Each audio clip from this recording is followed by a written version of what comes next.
Netcasts you love. From people you trust. This is Twit.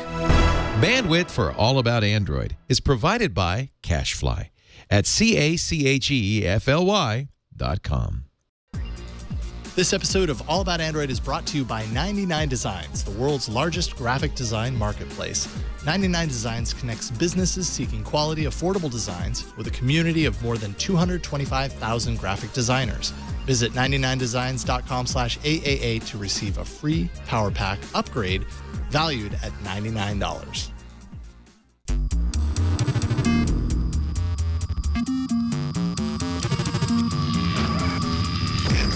Hello and welcome to another episode of All About Android, episode 127, recorded on Tuesday, September 17th, 2013. We are your weekly source for the latest news, hardware, and apps for the Android faithful. I'm Jason Howell. I'm Ron Richards. And I'm Gina Trapani. There we go. Whew. We had a little bit of crazy Skype issues. Skype sometimes doesn't bless us with the best connectivity, and I was afraid there for a second, Gina, but I think we got you loud and clear now this time. I didn't really know that for sure, apparently. Yeah. Oh, that was great. That was fantastic. You can't make that up. Yeah. Did it happen again, Gina? It did. Oh, Hi. I just hung up. Oh, man. It's going to be one of those shows. Yeah. It's going to be one of those. Hi, everyone. I'm Gina Trapani. Hi, welcome. Okay, good. Phew. Thank you. All right, we have you. Excellent. It's good to have you guys along today. We've got a lot of news to talk about. But I think before we even tease the rest of the show, I think we might have a little bit of breaking news. Break me off a piece of that Kit Kat. Really just looking for reasons to play that. I love the breaking news bit. That's my new favorite thing. It's great. It's a little shorter. It's tuned this time. But yeah, so breaking news, I mean, as of a few hours ago, this is pretty significant, I think. George Takei's Take, which is a new show. It's called Takei's Take.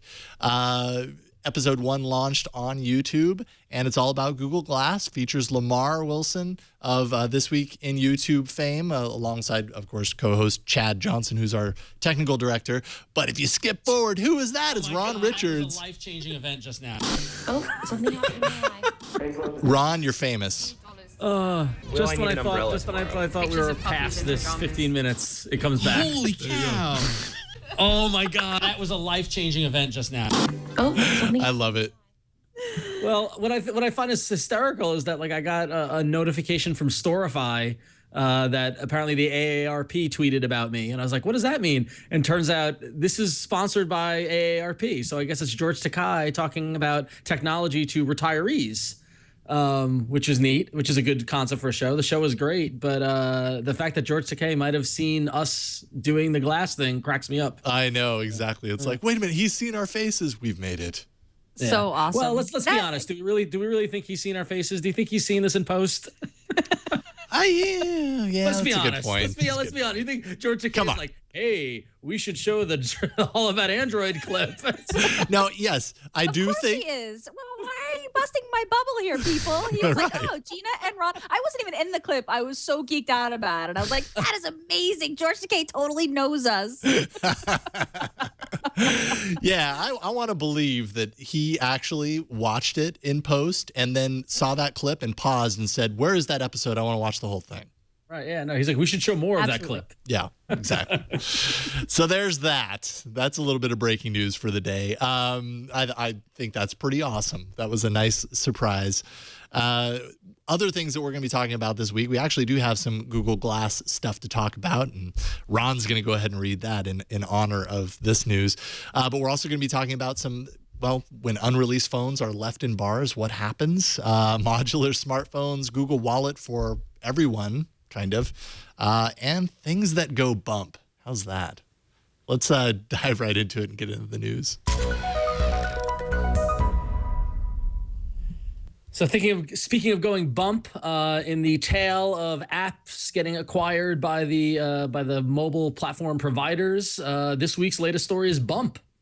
This app has been around since it's one of the early Android apps. I remember Eileen and I reviewing it back at Revision 3 when we were doing App Judgment. Google has now acquired Bump. For those who don't know what it is, Bump is one of the first apps that allows you to share data on a phone-to-phone basis. Basically, similar to using things like NFC and Android Beam, kind of did it before that. Basically, you can use your location and Bluetooth and hold the phones together and kind of trade your contact information or trade other information. So it looks like Google is stepping up their efforts around phone-to-phone transferring of data. So Bump is going to continue to work for now. But we'll see what happens as it gets folded into the Google infrastructure. Yeah. Any thoughts on why? I completely forgot about Bump, to be honest. It's cool. Yeah, it's cool. It's interesting. It's just, it's one of those things that, like, I don't know. It doesn't come up in everyday experience with me. I don't have many reasons to bump my phone with somebody else's phone. Well, what I think is telling about Bump is that we all kind of forgot about it, and then it also, it seems to have, gotten one up by as NFC became more adopted by the phones and became part of the services. It's like you no longer kind of needed it, because I've been using the NFC, just tap the phone to another phone to transfer data to friends with Android phones. It works great. If they're working on something, or if they've got something that makes that easier or makes it better, clearly Google sees some benefit in it, or they wouldn't have acquired them. Mm-hmm. So and we see this kind of functionality coming out in iOS 7 this week as well, right? Where your iPhone sort of detects other iPhones in the area also running iOS 7 to transfer data seamlessly. Bump was one of those things. It always felt like an application that was like a problem, a solution trying to find a problem. I've never used it. Like I watched the video and I'm like, that's cool, I guess. Never in my real life have I actually ever bumped my phone. And whenever I need to send something to somebody, I email it to them, because we all have email on our smartphones, or use WhatsApp or Hangouts or something. So Bump always just felt like something I kind of wanted to make fun of more than anything. Yeah, agreed. Yeah, I'll be interested to see kind of what they do with this. It feels to me right on the surface that Bump already is kind of outdated and trumped by other things, that maybe this is just maybe it's a talent hire, more than anything else. Could be a talent hire, or it could be something that we don't know about, or it could be a very savvy biz dev person who talked Google into buying them. You never know. That's true. That's very That happens too sometimes. Yeah. But good for them. Yay, Bump. Yeah, good for Bump. Bump, fist bump. Jesus. So Hugo Barra's ambitions at Xiaomi are becoming more clear. He told All Things D that the company's ambitions, this is his new company, Xiaomi, that the Chinese handset manufacturer that Hugo Barra left Google for.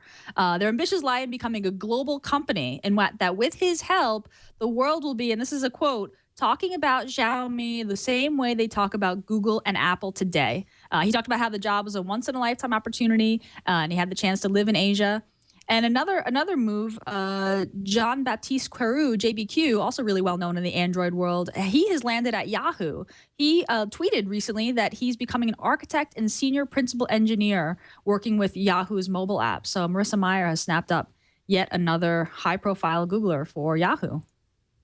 Yeah, no kidding. Meyer doing a great job kind of using her experience at Google and bringing in excellent talent. I mean, JBQ is known for his dedication to the open source, the AOSP project, and that's just a great hire right there. Not to mention, Yahoo has a lot of mobile apps, and I can't say that at least the few that I've used, haven't really taken me by storm. Hopefully, I would imagine with him on board, they can do something about it. Yahoo really has kind of a resurgence going on right now, and they're really kind of turning into a more current company. And this, I think, is a fantastic hire in that effort anyways. And they've got a fancy new logo to go with it too. So that's the sign of change. But let's back up though to Hugo Barra and his plan to conquer the world. Yeah. Well, take Xiaomi and make it a worldwide have worldwide reach, which was Xiaomi's kind of goal in the first place. Obviously why they brought Hugo on. Again, excellent hire. Hugo's certainly the right guy for the job. I'm actually kind of excited, at least in some ways, because some of the devices that I see from Xiaomi look like solid devices. I would love to see more, another big player in the at least the U.S. market. 2 years seems quick, but for it to make a huge splash to the lengths that he was saying alongside Google and Apple, but I guess you never know. But so now here's a question, and I'm curious about this, and I'm not vamping until Gina gets reconnected. Do you think that Xiaomi can penetrate the U.S. market with a name like Xiaomi, or do you think that there's got to be some sort of branding to more kind of Americanize their brand? I think you look at HTC, which is a little more easier to kind of handle. Samsung, these other kind of in terms of we think about China's influence and China's growth as an economic kind of force. I'd be really curious to see how they play that global defining thing. If they just stay, we're Xiaomi, we're a Chinese company, this is what it is, or if they try to kind of Americanize it to make it a little easier for the Midwest. Americanize the brand. Yeah. That's a good question. I mean, ultimately, I'd like to believe that the devices speak for themselves, and it doesn't, and that kind of thing wouldn't matter. Like, me too, totally. Me too. Yeah, obviously. I mean, if they were releasing just drop dead awesome phones for the next 2 or 3 years, I don't think it would really matter. If they had that kind of mind share, that would be attached with cool. You know what I mean? Yeah, name would. But keep in mind the power of marketing and the power of Apple and that sort of thing. I mean, that's a big wall to climb. So I can't wait to see what they have planned and what they do. And just like I can't wait to see what Jean-Baptiste does at Yahoo. Really interesting stuff. I like having more players in the mix. I like having choice. So if we get cool devices and we get cool software out of these changes, then bring it on. Yep. So, absolutely. And just a quick update here. There was a new update to Google Play Services. We've talked about many times. Play Services is just the great app that's on your device now. If you have an Android device, that's integrating new features that seem like system features into your phone without the need to upgrade to a new version of Android. A new update to Play Services actually rolled out that introduces into Android Device Manager, which is kind of the security platform that was very recently introduced into Android, to allow users to remotely unlock and remotely change their passwords on their devices. So strengthening that up a little bit more, and I think these are just awesome changes. It's kind of indicative of the power of this Play Services app, and just the fact that these things could have been, maybe not this in particular, but these could have been on a list of marquee changes on an update to Android. And instead, we're getting them rolled out on a weekly basis. That's really cool. So very cool. There you go. All right, glass person. Well, I think it's so ironic that I'm on the glass beat. I know. I haven't touched one since that day that video was shot. Like, that's the hysterical thing. We share the glass beat. Gina's been on it a couple of times. I've been on it a couple of times. This time you get it because of Takei. So. Yeah, I know. me and Sulu. Anyway, for those who are lucky enough to do have glass, recently there was an over-the-air update. The Google Glass My Glass app in the XE9 update had an interesting little change that basically now the My Glass app now handles Bluetooth sharing within the app, thus removing the requirement from the user and their data plan. So before this change, basically a user had to have a plan that allowed for Bluetooth tethering in order to be able to manage the internet connection. And some users don't have that on their phone. So now the My Glass app is able to manage it on their own. No longer requires Bluetooth tethering, which is a great kind of step in the right direction. Yeah. And it's kind of a big step. To the average user, it's hard to tell how big of a step this is, but this is pretty big.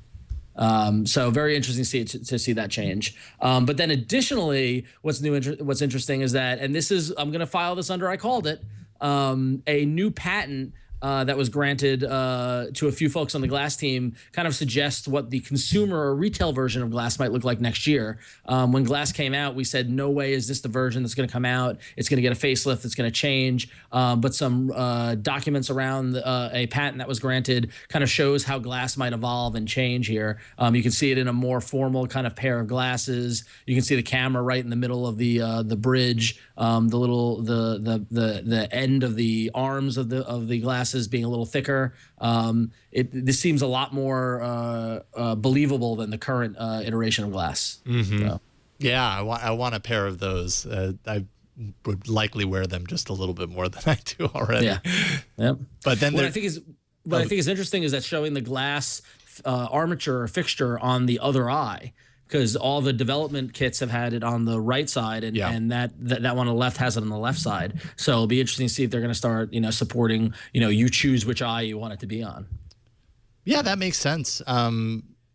I would imagine with the hard, I'm trying to figure out like why the orientation would need to be on one eye versus the other on the current iteration. But there they've removed the camera, so it's its own separate thing. So glass and the camera are completely different. Maybe it becomes a modular kind of thing where it's like a choice. I mean, when you rather that's choose essential. what dominant eye. Yeah, well, you need to be better? able to choose that if you're going global, or mass market with it, I would say.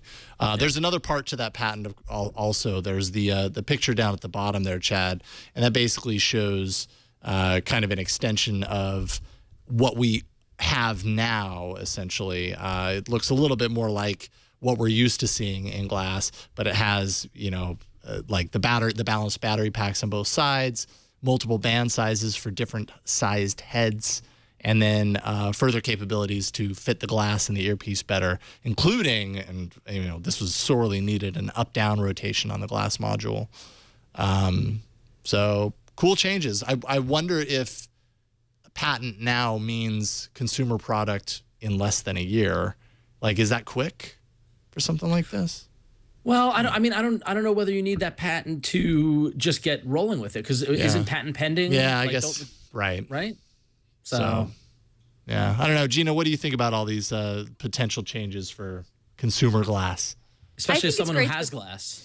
Yeah, I think it's great that Google is is chugging along, making progress on glass. When let's be honest. Frankly, the Explorer Edition hasn't gotten what you'd call rave reviews from everyone, right? But Google's moving ahead. We reported last week that there's going to be an app store, right? A glassware app store next year, which means that there will be a retail product. The glass definitely has to be more flexible. There have to be more choice. A friend of mine, I gave him glass, and I didn't know this, but he has a blind spot literally in the eye that the screen is above. He couldn't see anything, and he wears glasses. So people need more choices. Absolutely. And it'll be really interesting to see them iterate what the Explorer Edition to something that they think consumers will want. I want to see that happen, because I think there are a lot of improvements that can be made. And if the hardware improves to the level that the software has been, I think the glass might have a shot being viable. Yeah, they've done a great job rolling out just great features on glass. But and part of the reason for that is because they rolled it out so early. Like you have to imagine on a development of this kind of new technology. They did it differently here. They're basically inviting you in to the product a year before they probably would have if it were any other product. You wouldn't see all of these changes and this evolution and everything. So it seems like a lot when suddenly there's a browser in there when there wasn't before. The consumer product, the people that don't know what glass is and just discover it a year from now, that's going to be in there, and it's going to be a no-brainer. It's going to be like, well, of course it has that. So so we're seeing a lot of changes, and that's good. That's exciting. It builds up a little bit of momentum and everything. I just hope that like you say, the hardware development, the progression of the actual kind of look of the device on your face improves as quickly at as fast a rate as the software has, for sure. Let's take a break and thank our sponsor for today's episode. Love having these guys on board, 99 Designs. Fantastic service connecting people looking for great graphic design with a community. They have a huge community of 225,000 graphic designers and more from all over the world.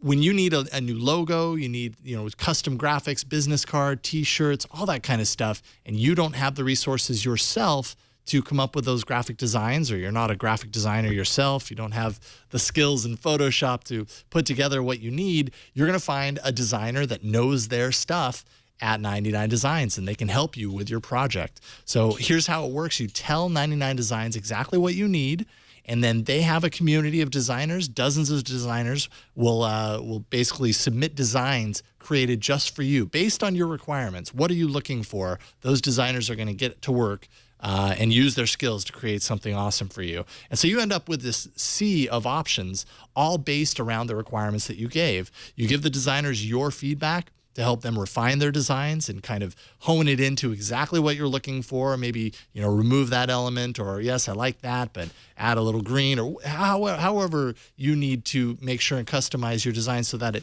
matches exactly what your vision is. Then you select and you pay for your favorite. And it's great for all these things. It's also great if you happen to have an idea for an app, and you might know how to code an app, but you don't necessarily know or want to tackle the actual design aesthetic of this app.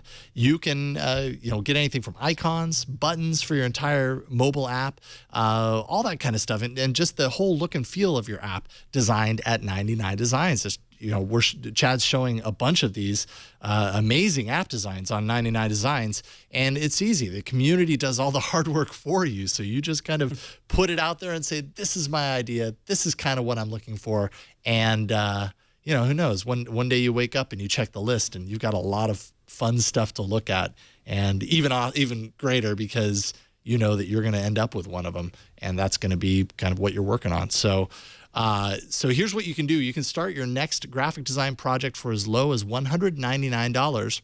Just visit 99designs.com/AAA, and you'll get a $99 power pack of services for free. A power pack gives you more designer time and attention. 99 Designs will bold, highlight, and feature your design project in 99 Designs Marketplace, and you'll get nearly twice as many designs. Pretty awesome stuff.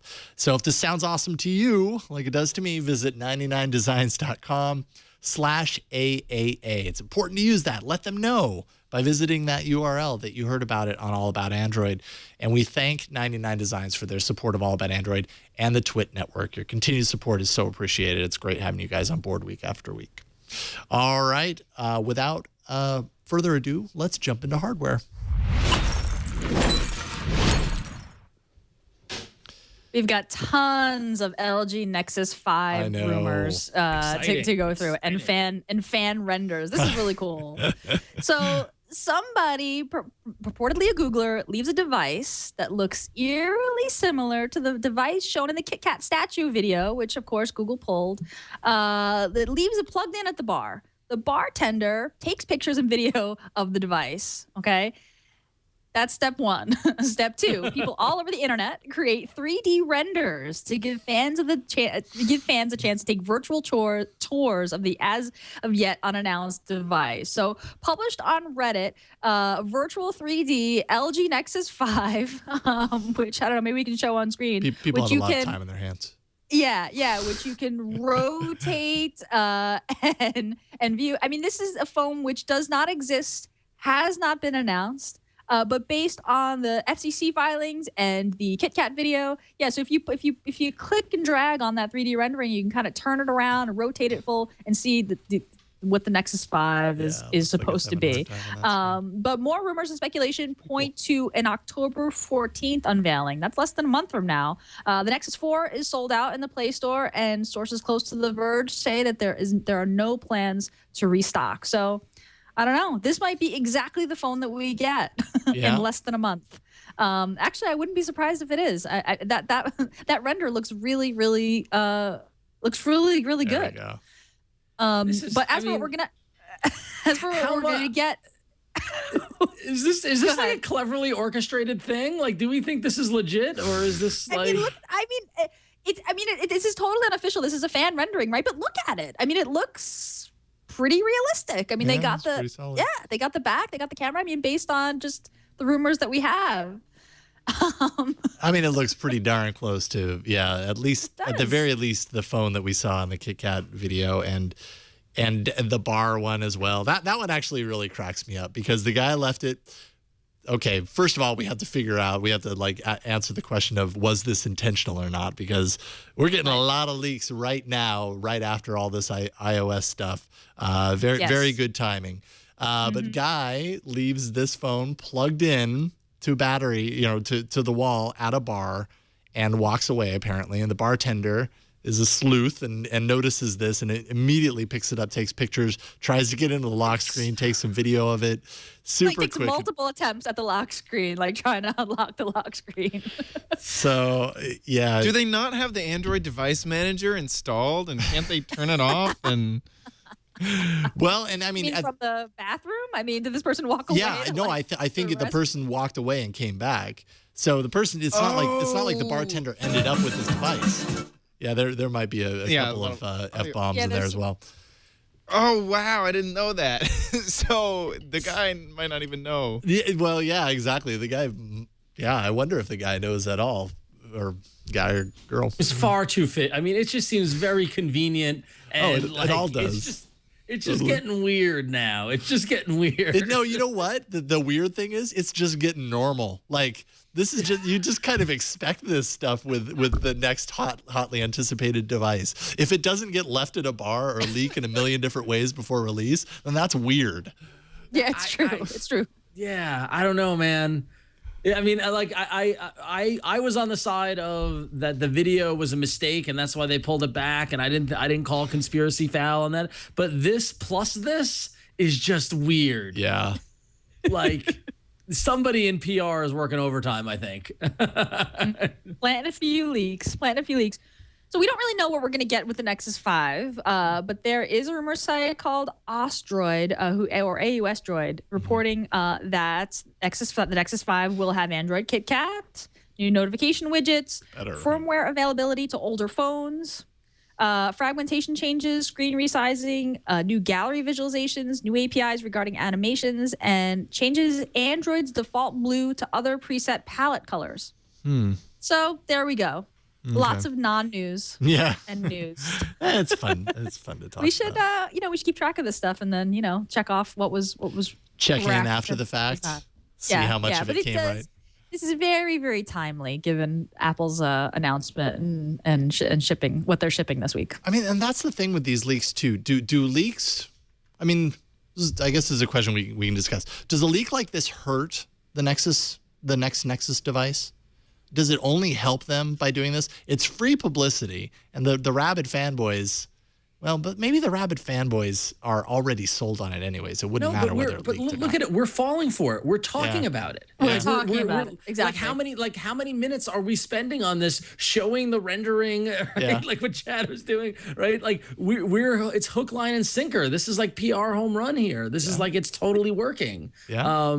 That's why I think that it's I think it's the Nexus PR machine working overdrive, and after those two things put together, I think they're totally doing it on purpose, because the thing is that this doesn't affect the average consumer, but in this leak stage pre-announcement, they want bloggers, they want us, they want the fanboys, right, the real hardcore people to be talking about it. So yeah, it's totally working. Because what it does is it actually extends the eyeballs and the attention that's hit on it outside of the official expensive methods of marketing that they're going to do anyways. I completely agree, Ron.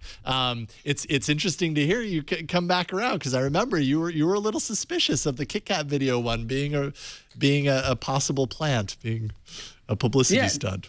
Yeah, no, that's so now. Coming full I mean, circle. like, I really thought that was just a mistake, but these two things, I'm now on the conspiracy side of things. Yes, excellent. And I really hope Welcome. they come clean if they announce it. I really want to know, because I would like to applaud the PR agency doing this. They're never going to come clean. They're never going to do that. They're never going to do that.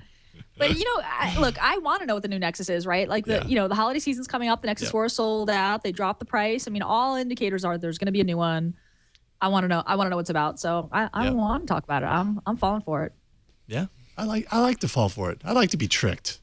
It's about the next. I want to Nexus. Believe. I want to believe, exactly. If we all, what is the Peter Pan thing? If we all applaud or snap, whatever, maybe it'll come true. We'll bring Tinkerbell to life. Like, if we all believe, if we all really deep down say this is the Nexus 5, maybe it will be. Maybe it will. Yeah. So, Ron, you have the next one, and that's just because I know how much you really like the first iteration of Galaxy Gear. Oh, I was so frustrated I missed the show after the Galaxy Gear smartwatch announcement was on, because I'm like actively interested in smartwatches, and I want to believe, I want to join, I want to get on board with it. And I just was really disappointed by the Galaxy Gear announcement for a myriad of reasons that you guys covered. I don't need to reiterate that, but sure enough, in talking about leaks and speculation, and we should change the hardware section to it's really what it's become. Rumors, rumor mongering. It looks like Samsung's gearing up to do a second Galaxy Gear smartwatch that would be upgraded and might unveil at CES in January or at Mobile World Congress in February. So they're not resting on the smartwatch thing. They're already iterating. They're already getting ready for the second version to get announced in the winter. So That's pretty crazy. Either they know they got a hunk of junk on the first iteration, or they believe in this segment so much that they just want to start cranking out the product. Okay, so it's mid-September right now. Galaxy Gear is not released yet. Correct. Is it out in October? I can't remember the release date of it. Soon, though, right? So, okay, let's just say that it's out by the end of September, because I honestly can't remember off the top of my head. Yeah, October, November, December. That's 3 months. Early October, it says. So. 3 months of availability, actual consumer availability, before an announcement of the next version. That just, I'll believe that when I see it. That seems pretty darn quick. This may just be a little PR for Samsung to say, hey, we're working on it. Yeah. Yeah, I mean, this is coming from a Korean news site that has got unnamed sources that is saying that the smartwatch will have GPS, improved battery life, and support for a greater array of Android devices. And that's the one that makes it interesting to me. Yeah, and that's probably the one that, if this is to be believed, is the reason why we're hearing about it right now. Because Samsung's saying, hey, wait a minute. No, it's not just, the new ones won't just be limited to these few devices. It'll be limited to Samsung. Oh, it drove me crazy. Drove me nuts. I was freaking out that day. Yeah. We might have missed on another glass moment. I know. Instead of wonder and awe, it would have been a total rant. So, how do you guys feel about modular phones? This is kind of interesting. Phone blocks. Who cares about specs when you can actually just swap out the individual components? The concept actually involves a motherboard, has holes in it that allow you to mount individual hardware components onto it to create your own unique phone. So, Bluetooth module, gyroscope, battery, audio, antenna, Wi-Fi, processor, screen, storage, all that stuff. You can basically use this block to construct a phone that has the things that you want in it, and everything's held together by screwing in a holding plate to keep it all together. So it's not out yet. This is not a thing yet. They're currently looking for investors. What do you guys think of this idea? Love it. Yeah? Cool for an enthusiast. Yeah. Absolutely love it. Yeah. So cool. I mean, I built my own PC. Why wouldn't I? I would definitely experiment with this. Yeah. Look at that. How cool is that? It's like Lego. Yeah, it that really is pretty like cool. Lego. If that's really how it is, that's really cool. Yeah. I'm totally down. Who doesn't want to with this. snap that together? That's so cool. I would get it just for fun. I don't even know if it would be like my actual the phone I use all the time. But if that's how it's gonna be, that's so cool. Yeah, and that's kind of what it seems. I think it would be limited to. Like, some people were talking about this. Like, is this the next thing in cell phones? Like in phones that people devices that people carry around with them. They just get used to upgrading the individual elements in the device. If this is, I don't know. Like, I get this like Radio Shack tinkerer kind of vibe from it, which is cool. Don't get me wrong. I loved that stuff when I was a kid and everything. The electrical boxes. Did you get that box with the springs and the wires? Yeah, and you can make the light. Oh man, exactly. So cool. They were so much fun. The video is kind of like, well, the grandma, or what? Of course, they use the grandma as the subject for this, but their grandma only really needs to make calls, so don't make it a complicated phone. But grandma's never gonna build a modular phone, like right. Right. I mean, this kind of goes back to what we were talking about earlier with glass, and that it seems like you have software companies who want to iterate on hardware the way that you can with software, right? But software is just bits and hardware isn't. It's almost like we all need our own little 3D printers that can like poop out the newest design of phone that we want, every week or whatever. But it feels like there's a problem here that's trying to be solved. Like I think Google's in a weird place because it shipped a particular bit of hardware. And shipping hardware is a completely different thing than shipping software. You can't iterate hardware, on such quick cycles and inexpensively the way that you can software. So this is kind of an interesting way to do it, right? I would totally get this for my kid. I'm an enthusiast. I would do it for fun, just the way I've built PCs for fun.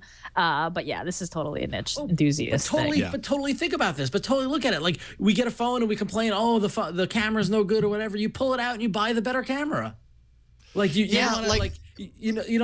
raved about the Droid DNA display. You pull off the display, you put on a better display. That's awesome. Yeah, but you lose a lot of space with this modular design. Like one of the reasons people got all upset about the batteries being integrated was just because of space. Like they needed to create less space, and you're going to have a wall for every single little device and pin space and the motherboard space. Listen, Chad, given the fact that this is like real life Minecraft for a phone, I think you'd be more on board with it.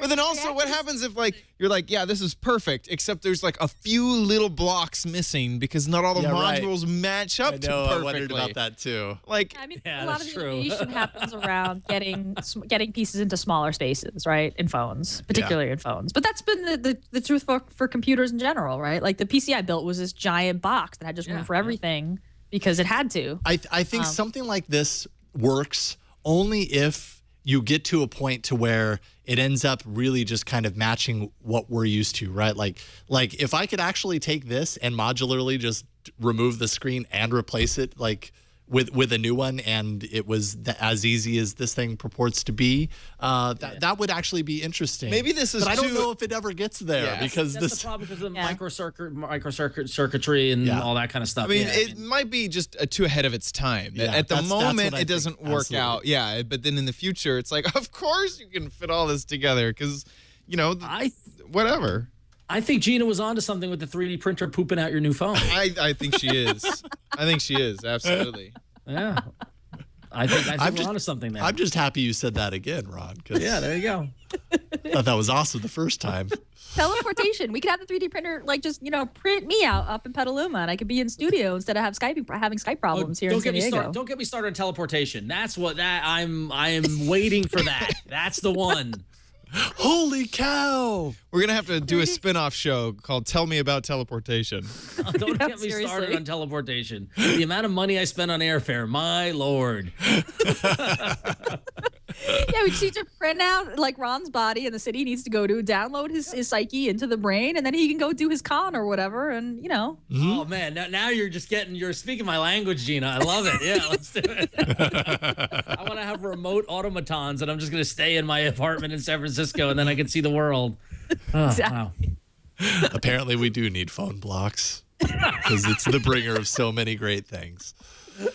Let's get into the apps.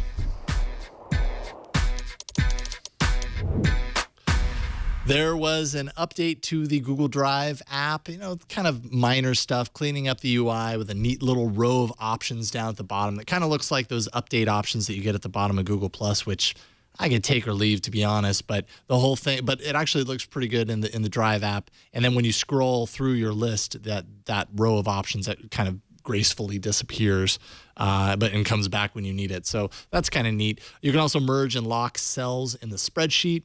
But kind of some of the interesting stuff is, of course, the APK teardowns that have followed. Ron Amadio tore into the APK and discovered clues leading to a possible full offline mode upcoming in the future. So Google Docs, PDF, Sheets, presentation files stored offline onto your device so that you can update them when you're not connected, if you happen to be unconnected or disconnected. There we go. That's the real word. And then finally, some unused code in the Android app is pointing to the possibility of Keep integration at some point, which I think is kind of long overdue. I'm really surprised that Keep launched and it wasn't just part of Docs or of Drive in some way, shape, or form. So weird that it wasn't tied into that universe because it seems tailor-made for it. It does. Didn't it use the Drive API? Was there? Does Keep not store? I thought that Keep stored. Keep it's documents in Drive. Maybe I'm wrong. I think it does store documents in Drive, but it's not fully integrated. But it's not fully It's integrated. like Okay. outside. Yeah. Let's see here. Yeah. Because you don't see notes in Drive. Like when you go to your main Right. Drive page, that's where I'm like, I don't see the Keep icon. you know? Right. Yeah.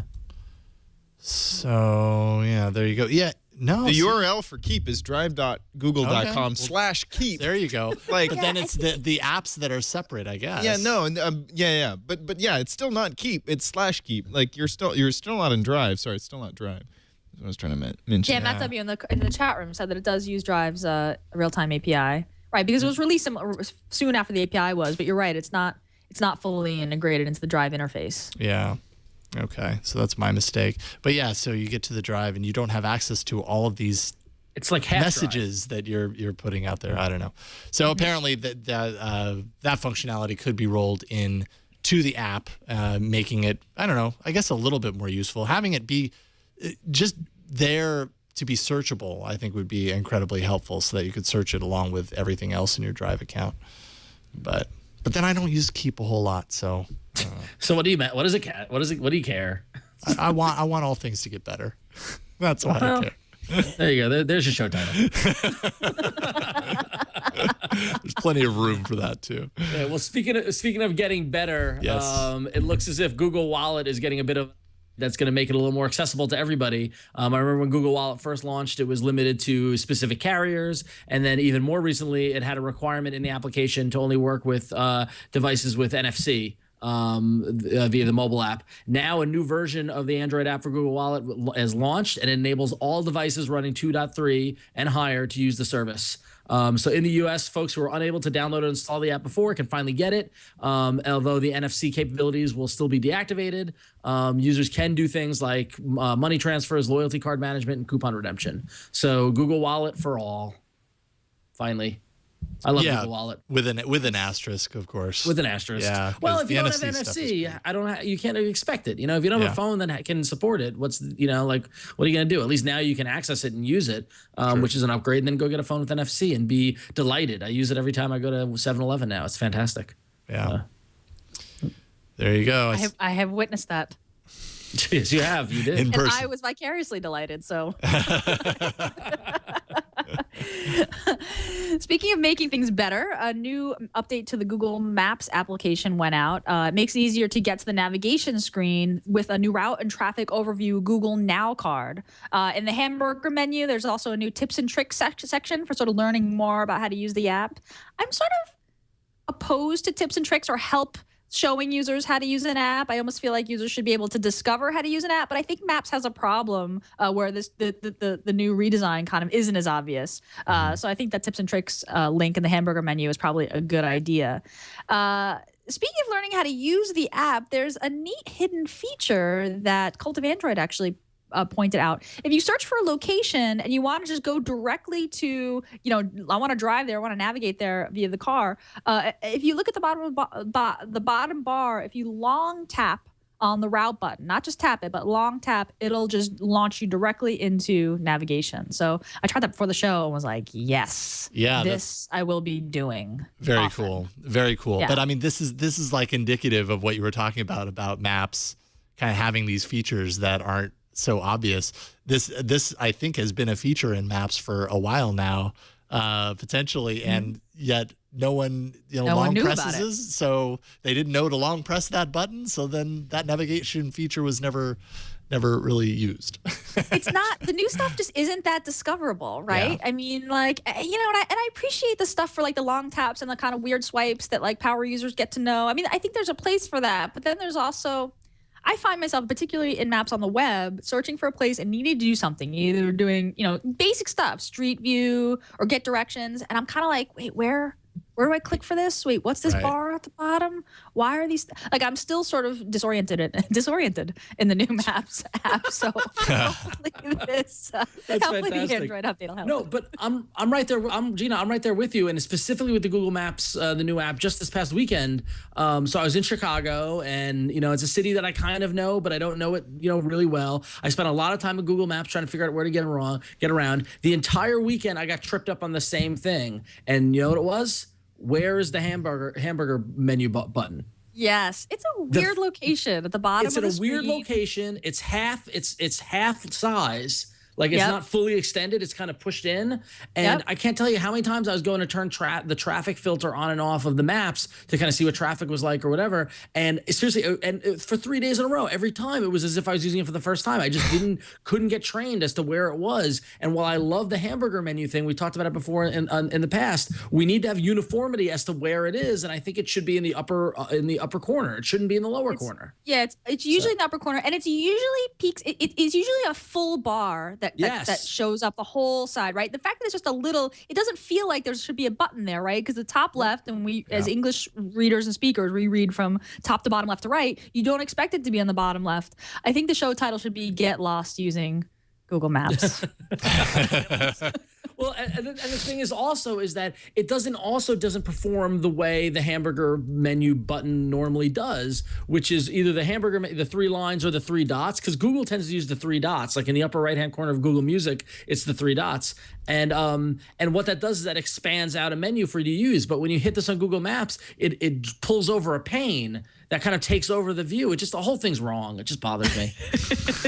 That said, I love the new Google Maps. It's awesome. It's fantastic.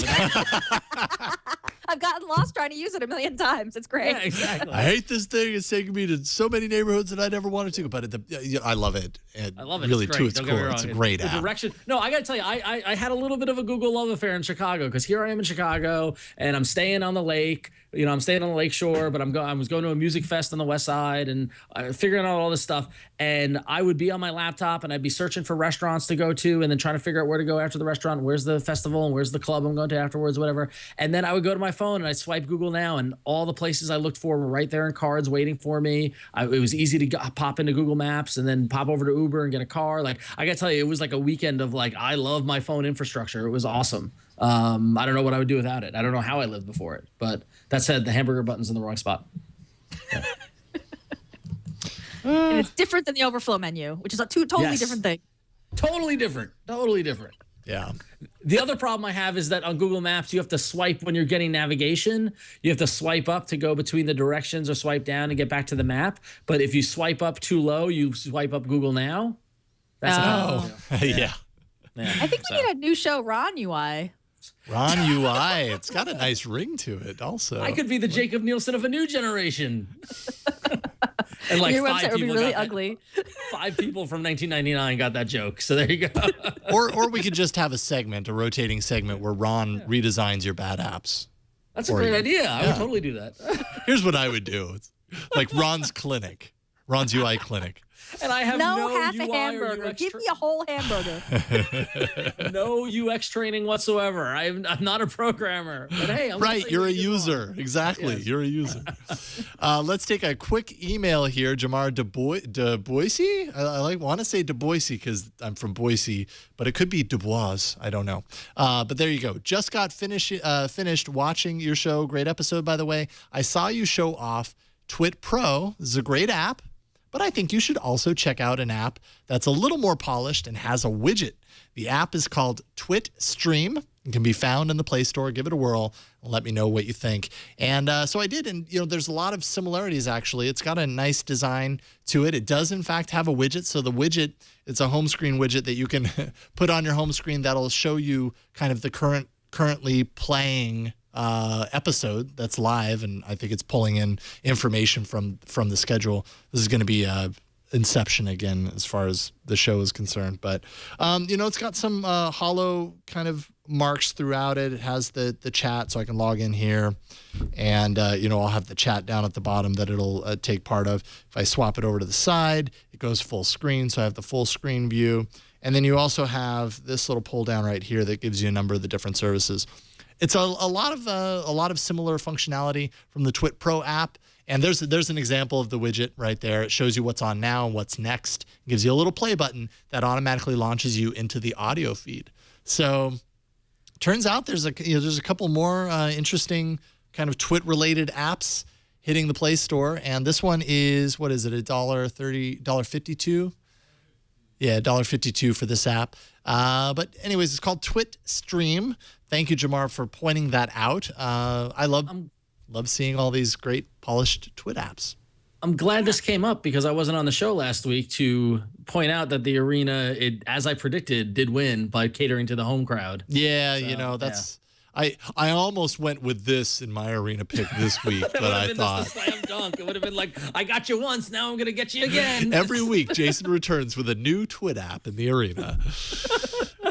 Talking about playing to the home crowd. I know. I felt bad about that one. I was like, yeah, that really should have been in just the app section. I'm just saying. He did. Jason did have guilt. He emailed me last week about the new show and mentioned it a couple times. So you had an appropriate guilt. I cried myself to sleep Catholic, at night about it. I absolve you. See, Gina, you missed the early days of All About Android when we kept track of the stats and how many over the year and who was winning and how many were. And in that scenario, I would have not let this fly. But now that we're looser at the arena, it's like, whatever makes you happy. I'm glad the Twit viewers now have a way to watch on Android. 2 ways to watch on Android. That's what's more important. Yeah. So I can see beyond my ego and my Android arena wins. Excellent stuff. I get you wrong. I'm growing as a person. Good job. All right. Without further ado, let's get into the arena. So many enter, but only one lives. Android Arena.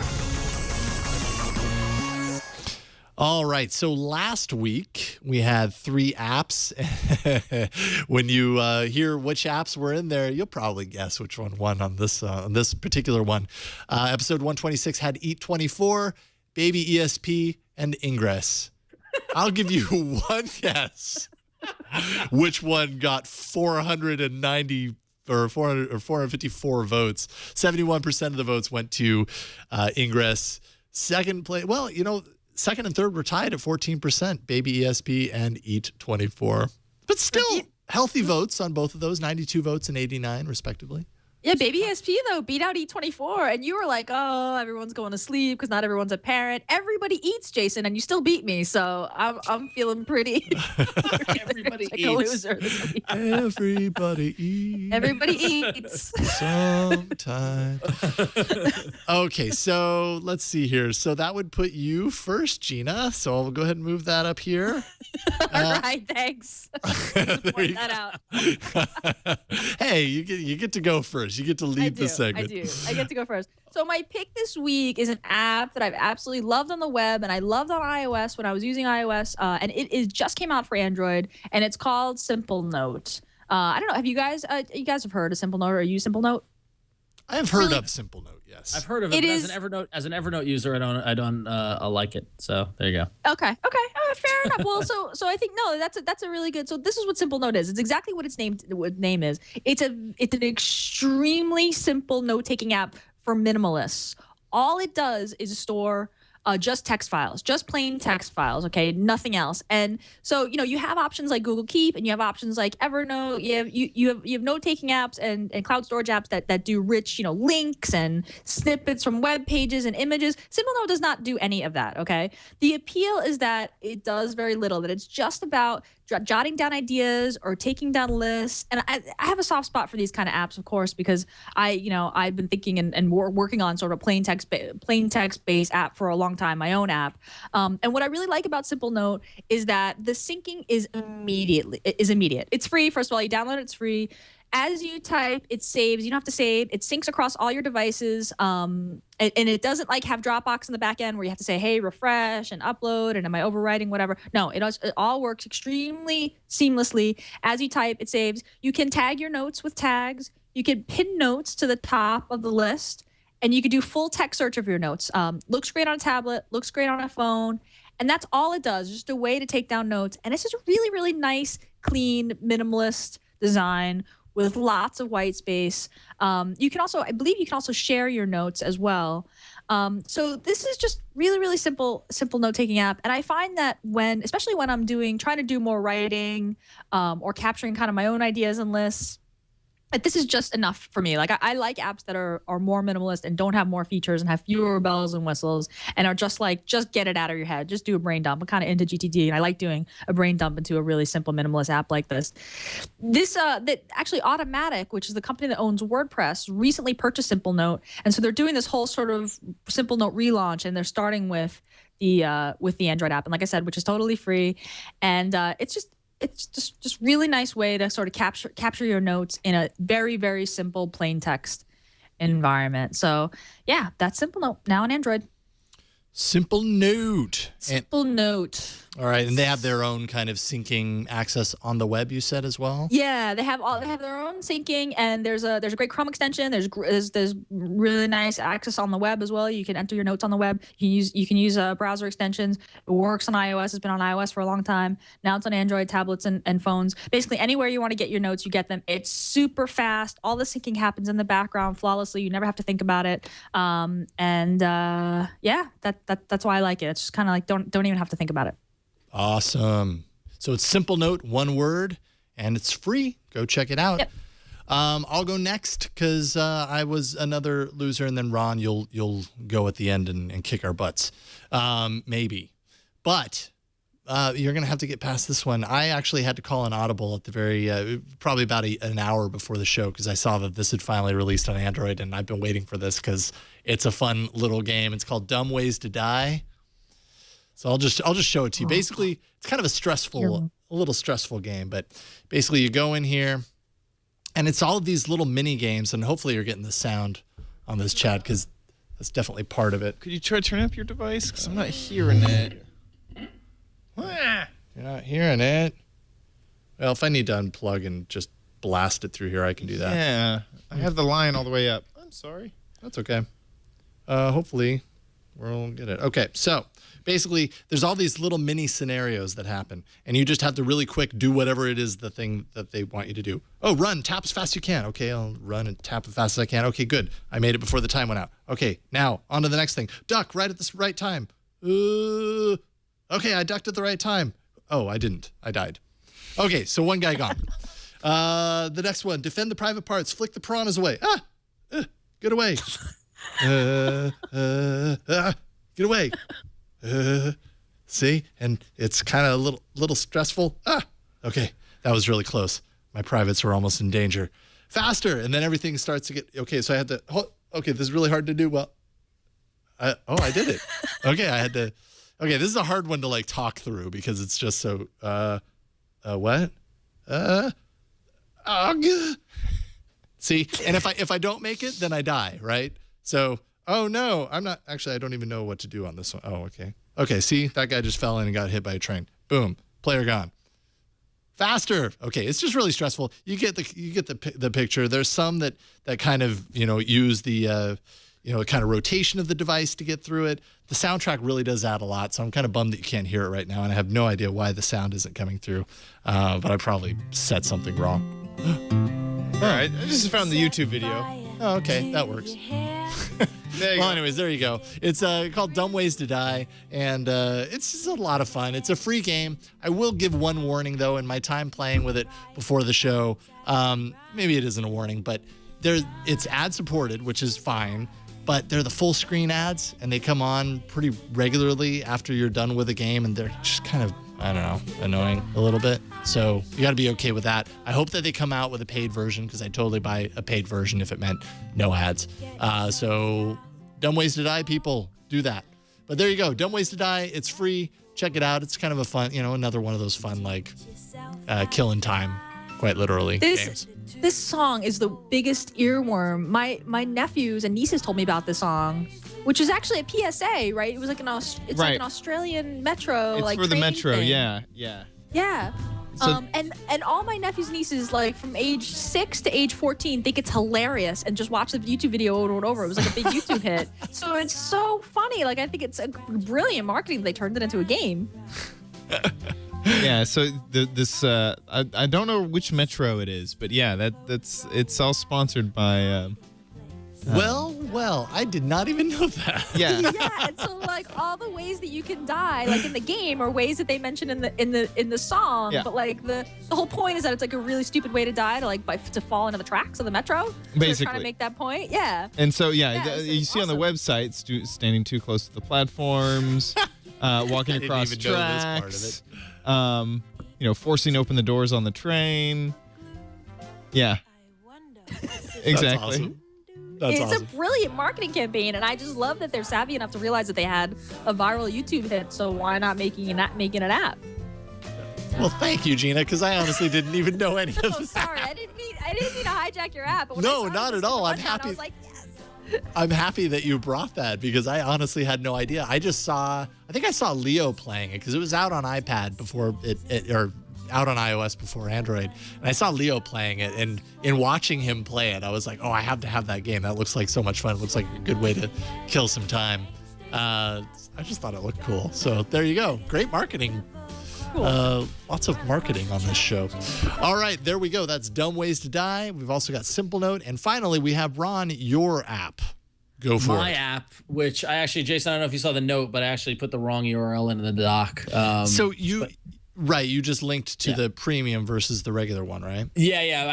I wanted to show off the premium one, so okay. So we can just use the Google Play Store, and because they've got a ton of screenshots in there. But basically, my app, I realized as I was looking for a new app that I haven't talked about e-readers or those sort of applications that much on the show at all. And given what I do by day and working in publishing and actually making comic books that you can read on your devices via e-readers, it might be good to highlight a good e-reader. And it just happens to be that they just updated and have adopted the Holo interface. And so, hey, Kismet, great timing. So today I'm talking about the Aldico book reader, and this is the premium version. It is $2.99 in the Google Play Store. And for those of you who are looking to read, whether it's PDFs or EPUBs or Adobe DRM PDFs, basically looking for I don't want to say a more open kind of application other than Amazon's Kindle app, which is tied directly to the Kindle infrastructure. Aldico might be a good way to go. For those of you who don't know, there are tons and tons and tons of free PDFs and EPUBs and other books out there on the internet that you can download and read, at your leisure, whether it's in the public domain or if your local public library supports ebooks, which many do now, you're able to check out an EPUB file or a PDF file from your library. Aldico is a great solution to read that book, whether it's on your tablet device or your phone. So with this new version, with version 3.0, as you can see in the screenshots here, they've adopted the Holo interface. They've got a nice little green and white kind of colored display here, and they've got the little hamburger menu there up in the upper left and upper right-hand corner where it belongs. But basically, you can customize the entire experience, so you can adjust the font size and the font type and all that sort of stuff. You can change it to adapt to your kind of personal reading choices. Once you're in the book itself, it's got all the tools that whether Amazon Kindle or other e-readers have. So if you want to tap on a word and look it up in the dictionary or that sort of thing, if you're connected, that all works, and you're able to do that. It reads all the standard book formats, and not only that, but this version has got a great kind of in-app kind of shopping experience, kind of store that has a huge catalog of books that are available, that classics and new releases and things like that you might not be aware of, that you can get pretty easily. So if you're into reading, if you want to use your tablet or your phone to read more, if you're not a fan of Amazon or you're not a fan of Barnes & Noble and you kind of want a more kind of free kind of application that also lets you import your own EPUBs and PDFs, Aldico might be a great way to go. It works for Android version 2.3 and higher. And like I mentioned, it's $2.99. They get you the premium version. There is a free version, but they haven't applied the Holo update yet. It's their previous version. So I think it's 2.2 or 2.3. So I can only assume they're going to roll out the Holo update and the 3.0 update to the free version. So maybe you can wait for it. But that said, it's a great e-reader. It's one that I use. It's one I recommend to our customers on a daily basis if they're on the Android platform. PDFs, EPUB, super easy way to read, nice interface, Holo interface. It's got everything you need. So there it is, Aldico Book Reader Premium. Learn something other than an interesting way to die. So read a book. Hey. Oh, you need a break in between those chapters, and why not play a game where you die, I guess. We're saving lives. You're saving lives. Jason. Yeah, thank you. Totally. That's what I was intending on. Aldico Book Reader Premium with the Holo update. It looks really good. So that is Simple Note, Dumb Ways to Die, and Aldico Premium this week. You can vote for your favorite app in the arena by going to aaapoll.com/127, AAApoll.com/127. And if we take a look at it right off the top, we'll see, Dumb Ways to Die isn't so dumb after all, Ron. No, I'm not surprised. I'm not surprised. That's my prediction now. This is my new thing in the arena. I'm going to predict which one's going to win, and I'm going to predict it's going to be Dumb Ways to Die. Yeah. Although when catchy you song, fun game. Yeah. although when you predict, sometimes you incite people to not vote for them. Ooh, maybe I'm calculated in my prediction. What you need to do is you need to get the Ingress folks. That's what I do. Yeah. Yeah, behind. And I behind gotta the think that cause. the Ingress folks are readers as opposed to dyers. So there you Yeah, go. that's true. They don't want to die. That's kind of what they're Yeah. trying to fight against. I need the writers to come on in and vote for my app. Simple note, people. Come on. Oh man, know what I totally should have did? I should have had a coupon code for everybody on the show to download a free image comic. Darn it. I'm gonna do that next week. Next week, I'm going to have a coupon code for everybody on the show, and you can try Aldeco. You don't have to vote for it, but I will do that next week, and I will give out a free. I see what you're doing, Ron. I understand now. There's all kinds of clever marketing going on. I The show. know. This is- Marketing. I love it. Marketing, baby. wow, who knew? There's another show title. It's all about the marketing. So that's it, man. We cruised through this, but honestly, I think this was just us staying on time. We did a good job of that this week, apparently. Next week, we are welcoming Derek Ross of Android Authority. Definitely have read a lot of his work online. And so we're stoked to have him on the show. And he'll join us next week via Skype. Talk all things Android. So that's kind of it. Why don't we kind of talk about what we're up to? Ron, what have you been up to the past few weeks? I've been very busy, but you can catch me at about.me/RonXO, and there you can link up to my Twitter and Facebook and Google Plus and all the fun stuff like that. I am most active on Twitter and Instagram, so those are kind of two things to follow me. And when I'm not traveling and losing my hearing by going to see bands play, I'm working at Image Comics and working very hard on getting some of the greatest comic books out there for you to read. And they're available digitally on Comixology as well as on the Image Comics website at imagecomics.com. You can use Aldeco to read those comics. But yeah, good stuff. We're gearing up for the New York Comic Con in a couple of weeks, so I will be missing another show because I'll be in New York for that. But yeah, that's keeping me up at night. So. You are a busy fellow. Far too busy. Yeah, that's Are you good. gonna go in an Android costume, a little Android cosplay? You should. No. Nope. You remember that Android guy from a couple of years ago? I can't remember what company it was for, but he was all dancing around. That could be you, Ron. Yep. Nope. You need the Kit Kat version. Nope. Okay. Not so much with the cosplay. Apparently not. Okay, so Gina, what you got going on? I also co-host This Week in Google here on the Twit Network that airs on Wednesdays at 1 p.m. And you should come watch tomorrow because Leo's not here, so you can see me and Jeff make fools of ourselves. When I'm not doing Twit shows, I build an open source app called ThinkUp at thinkup.com. If you run your own web server, you can download it right now and try it out. If you don't, you should jump on the waiting list because we are in the process of building our hosted service. And if you sign up for the waiting list now, you'll get early access to it. And that's it. Awesome. Chad just put some put a link in the. Yeah, you know what? Breaking news. It. Break me off a piece of that Kit Kat bar. I realized we were just about to end this, but might as well do this because this is kind of a tease for tomorrow's Twig. I have to imagine Jeff Jarvis having some issues. He was really big into the Nexus 7 LTE tablet. He held off buying an LTE tablet for until they became available, expecting that he could get it on Verizon. Yep. So I've already read this story. Jason, do you want me to take it or go for it? You got it. Okay. Yep. And basically, even though that it was promoted when the Nexus 7 came out, and it's also in some of the legalese when Verizon got their C block of LTE data, Verizon is saying that he cannot have it tethered. He cannot, activate his Nexus 7 on Verizon Wireless's LTE, even though in the Play Store it is the Nexus 7 LTE is mentioned as being able to work on Verizon Wireless's. I believe it's the 800 spectrum. I forget the name or the exact spectrum that it works on. So that is basically what he's dealing with right now, is that no one at Verizon will help him activate his Nexus 7, which should work on the Verizon network, to actually activate it to be on the Verizon network. Yeah, it's the 700 megahertz spectrum. 700, there you go. And yes, and so apparently, after all this, and he's been kind of, Yeah, all over the social networks today, kind of trying to hold Verizon's feet to the fire on this, because Verizon has touted it as being, a device for their network, or rather Google has said that, it's going to work with Verizon. Verizon's not letting him activate it. He popped his SIM card into the LTE tablet and it works. So it's not a matter of it not working on the network. Verizon's just refusing to activate it. So after all of this time of Jeff wanting this device, and I have to imagine this is a good 10 to 15 minutes of Twig tomorrow. I think it'll be interesting. No doubt. Yeah, I can't wait to watch.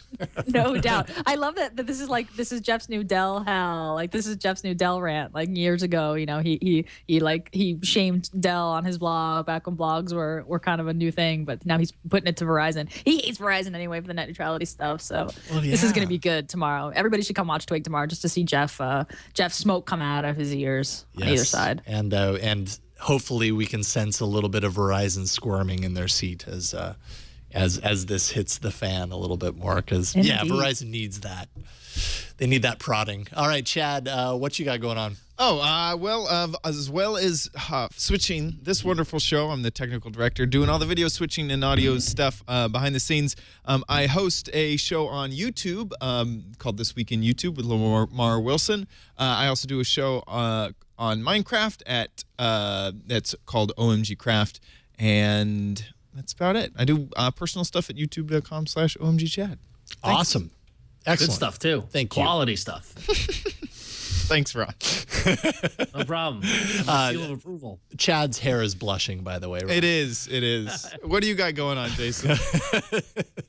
About.me/Jason Howell, yellowgoldmusic.com. I got the masters back from the album yesterday. And congratulations. Are they good? Exciting. Yeah, no, I'm over the moon about it. It's really. Was it worth it? Well, yeah, I mean, absolutely. Like, the mastering really helps. Mastering, it's amazing what it does to a recording. I'm hearing things in these songs, and believe me, I've heard these songs a billion times. That's just what you do when you're producing music, and I'm hearing things in them, and very surprised about the fact that I haven't heard these things before, that they're like layers in there and stuff. So I'm really excited for it. Probably within the month, the album's going to be released to Kickstarter backers, and then sometime after that it's going to be released to everybody for free. So there you go. So I'm very excited. yellowgoldmusic.com is where you can kind of follow my travails there, or on Google Plus as well. But that is it for this week for this show. A number of things to tell you real quick before we end the show. Voicemails can be left at 347-SHOW-AAA for you to take part. You can also send us an email or a video mail with a link to your video in an email. Send that to aaa@twit.tv. The show, we are at Android Show on Twitter. We're on Google Plus, as well as a community. We have a Reddit, so use the Reddit. Go to twitaa.reddit.com and participate. That actually helps for formulating the show. And I'm going to start calling out, if I pull a story from the Reddit, I'm going to call out the user that promoted it into there. Show notes and past episodes can be found at twit.tv/AAA, as well as YouTube, iTunes for previous episodes, and live every Tuesday, 5 p.m. Pacific, live.twit.tv. That's it. We'll see you next week on All About Android. See you guys.